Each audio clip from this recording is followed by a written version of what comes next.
Hi, I'm Vince Weston, and this is my first update on the small scale group build hosted by Brian and Sean of BG Model Works and the Modeling Guy channel. I think that's right. Too many modeling guys. Anyway, so it's the middle of the month. I figured I better do this because I only got 2 weeks left and I don't want to leave you guys too much in the lurch for a whole month, or at least 28 days. Um, Pretty much got most of my painting done. I have some clear coat to do and some detail, but I'm coming along. So first, the chassis. I kind of went with a Ford engine blue. I still got a little work to do down here with some detail painting and maybe some dusting and rusting, since this will be a street car. Basically, this is two parts. It's the chassis, frame, engine is one, and then the drive shaft and rear end and suspension is the other. So I tried a trick to get rid of the ejection pins, but I guess my wire was a little bit too small. I basically filled them with CA glue, and I stuck this little piece of wire in there to fill that. There was a big ejection pin in the middle of this, in the gas tank, so I stuck a wire in there and filled it with CA glue. So that's kind of the way they came out. It was not a bad first attempt, and you know me, I always try something to see if it works for me. But it didn't come out too bad. Probably would have been much better in 1/25th or 1/24th scale. Or I should have shaved down the wire a little. Anyway, so that's my chassis frame. Um, I actually have stuck the plastic uh, axle, we'll call it for lack of better terms, in between the two tires that I glued together. And that was all shot in black. Pretty much the tires are just uh, black primer, and then I used a little. I painted around the tire with some, what color is it? Charcoal gray to give it a little bit, but I'll have to do that a little. Um, Painted in the white wall, painted in the body color, and then used my new Molotow pen to do the chrome, which should probably really be stainless steel, but we'll see. I might darken this up and maybe put a wash in it to see if I can get that a little better. Um, and this is the body. I did paint the inside and mask it, the interior color. So the paint came out pretty good. It does need a gloss coat, and I'm pretty happy with that. That's all craft acrylics. Um, Outside of the black, oh, I did prime the body white, which was an interesting choice because I did want to lighten this body color up. Oh yeah, one other thing I meant to mention.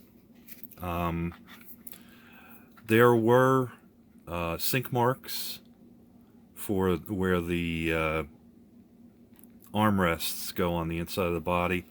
I did fill those and sand them. I filled them with a thick CA glue. I think it's medium viscosity. And then sanded that out.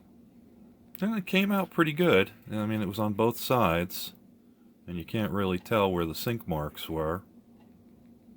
So I'm pretty happy with that. Usually that's, I mean, they weren't very deep to begin with, but that's for that type of thing, that's my sealer or my filler of choice, since I can sand it pretty smooth pretty easily.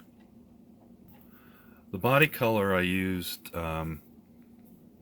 this folk art greenscape, which I'm not a real fan of folk art because I think it's too thick, but it was kind of a pretty close to 49 Tudor color, so I thought that would be good. The interior, which I should probably show you, is this. I got a mark on there. I'll have to clean that up. Anyway, and that is, if I can stick this back in, Ceramcoat Select Multi-Surface Satin of Trail Tan. I thought with the green color, a darker tan would probably, make it better. The white walls I did with this Ceramcoat Oyster White. It's not pure white, it's an off-white, as you can see in the wheels. And I thought that made a decent white wall. I see my hand painting came out a little hokey on that one tire. But that's that. The chrome, which wasn't chromed when I got it, as you remember, this kit was all just burgundy red. So I sprayed the bumpers with black primer, and then used my oh boy, having tough time with that Maltol, chrome pen on that. I'm glad I got a new pen because my old one was definitely shot. And then again, I shot the grill with black primer, and then did the Malto pen on there. I got to do a little more flat black in there to smooth out some of my misses and stuff. So that came out pretty well, I think. And that's about it. It is a small scale group build, and it's a small scale car. As far as I've got, like I said, I still have to do clear coats, do the trim, which is going to be an exciting thing, attach the headlights. They give you a bezel, a little tiny bezel, which the headlight goes inside of, and then you glue it to the body. Which I typically would do is I'd put the bezel on, glue the bezel on, and then paint it and put the lens in. But I couldn't do that, so, because it does fit in from the inside. So anyway, that's all I've got. Probably the next video I'll show you a progress that I should have done at the end of last month on my birthday build, which, if you remember, is the 56 Nomad. I got some things done in a couple of weeks. That's all I got. We'll be seeing you soon. I'll talk to you later. Bye-bye. Thank you for watching Vincent Weston Models Foam the Dungeon.